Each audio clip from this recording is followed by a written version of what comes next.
back here in the Iron Age, there's a very famous chapter in Irish. It's called the Quoted which is the pillow talk of Maeve and Ali. Maeve was Queen of Connacht here. She was daughter of Ucky Philip, High King, and her husband, Ali Rathcroghan, was the younger son of the King of Leinster. The royal couple were in bed in their palace here midnight in Rathcroghan, and they begin to argue because they're married. It's the Iron Age or whatever age it is, that's the way it goes. And they argue because Ali says to Maeve, aren't you a very fortunate woman to be married to such a rich and wealthy man as myself? Now we mentioned we didn't begin writing until after the 5th century, but we took to it very well. And in early Irish law, we had a law for nearly everything, but there was at least 7, not up to 9 various types of marriage contract. But Maeve and Ali appear to be engaged in the most preferred type, known as marriage of equal property. So when they became married, it was agreed they'd have to be equal in every single aspect. So Maeve pulled them up right quick because I think you'll find every single bit of it is you. Like any good argument between any couple, you can't give in, isn't that right? You hold your ground. Oh, maybe, I don't know. That's what they argue back and forth all night. And nothing will do, but in the morning they're going to come out onto the plain of Rathcroghan here. They're going to pile up all their wealth and all their possessions and see who's got the most, who's the richest, right? And they find when they compare everything together, they are actually equal in every way, except for one thing, this great white bull here, and his name is Finn Bennet. So Finn, we know, is Fiona's white or blonde or fair. Bennet is horned or flanked. So this great white-horned, white-flanked bull that the King Ailill possesses, Maeve doesn't have a match in her own herd. Now this is no ordinary bull. It says 30 young men can stand from the nape of his neck down to the tip of his tail. So that's 2 good hurling or football teams. So this is a serious animal we're talking about here. Maeve obviously very unhappy at this situation. So she says, is there anywhere in the island of Ireland a match of this Finn Bennet? And she's told there's only one, this lad beside him, and his name is Dun Cúna. So Dun, we mentioned, brown or black. And Cúna's for the Cooney Peninsula, you'll know it. North of the sea, sticking out into the, north of Dublin, sticking into the sea, by modern day towns of Carlingford and O'Meath. And Cooley we know is in Louth, which is in Leinster today, but way back in the Iron Age, Cooley is still part of the northern province of Ulster.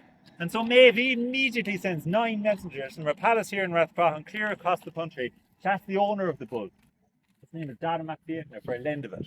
And he says if he lend it to deliver him back here to these Machar of Connacht, he'll receive here in Crokin the equivalent of all his own lands in Cooley, as well as many other riches and benefits. She also offers him, it's referred to in Irish as Cardas na Shliasas of the Niha. And I say what that is in English, but like the friendliness of my ties for the night. So she offers to make him a rich man and spend the night with him. And he says, oh, for sure, exactly.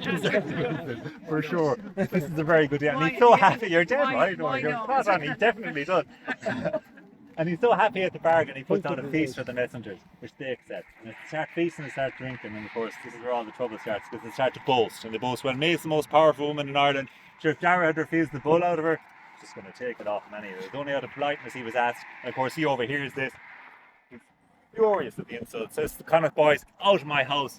Packing home here to Rathcroghan with their tails between their legs. Report back to Maeve, and what does she do? The very thing proposed in the first place. Here in the plain of Crook and around us, Maeve brings up together the entire armies of the island of Ireland to go clear across the country. We mentioned the name of this tale is Táin Bó Cúna. So Táin for a raid, Bó for a cow, and Cúna for the Cooley Peninsula in County Louth. Táin Bó Cúna, the cattle raid of Cooley, to bring the brown bull home here to Rathcroghan. Now, a tiny bit of context for these tales. We're saying they're set in the Iron Age. That's a 1,000-year span of time. We want to narrow that down a little bit for ourselves. The defenders of Ulster on Crave Rua, the Red Brant Knights, they're King Conor MacNassie. You've heard of him. Yeah. He was Maeve's first husband. It didn't end well between them. They were at war the rest of their lives. In the stories written down by the monks, Conor is said to have died when Christ was crucified on Calvary. So you have a rough tentative date of about 2,000 years ago for the settings, the imaginings of these tales. Our earliest written version of the Táin is in a book called the Laura na Hira, the Book of the Dun Cow. It's in the Royal Irish Academy up in Dublin today, and that was written in the 12th century in the monastery below in Clonmacnoise. All of you have been to Clonmacnoise at some stage or another. Large monastic site right on the River Shannon, which would have been the motorway down the centre of the country at that time. So that's where the earliest Táin was written in the 12th century. But the Pharm of the Irish is in its chest, it's a copy of a much older book, maybe dating back to the 8th century or so. But you still would say have a 700-year gap between when these events are imagined to have happened, but then first being committed down to writing. If the Táin existed between then and that, as good as we know, the way it would have been passed down is something like we're doing now. The passage of knowledge down orally. So it's 700 years of Irish people telling each other stories. Would you take that as stone cold fact? Absolutely. I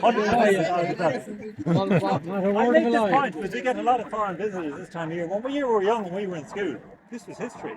Would you agree with that? Queen Maeve was an Iron Age queen who lived on top of Rathcroghan there as well. There's a very famous lecture in the 1960s by the scholar Kenneth Jackson, that these tales of the Ulster cycle are a window on the Irish Iron Age. We know they're not that now, but we're also going to see, if we're careful, there's still very interesting echoes and pointers in between them. But anyway, this Lauren here and the other great medieval manuscripts that contain the thought also contain what are referred to as rev skeletons. The scale is the art for a story.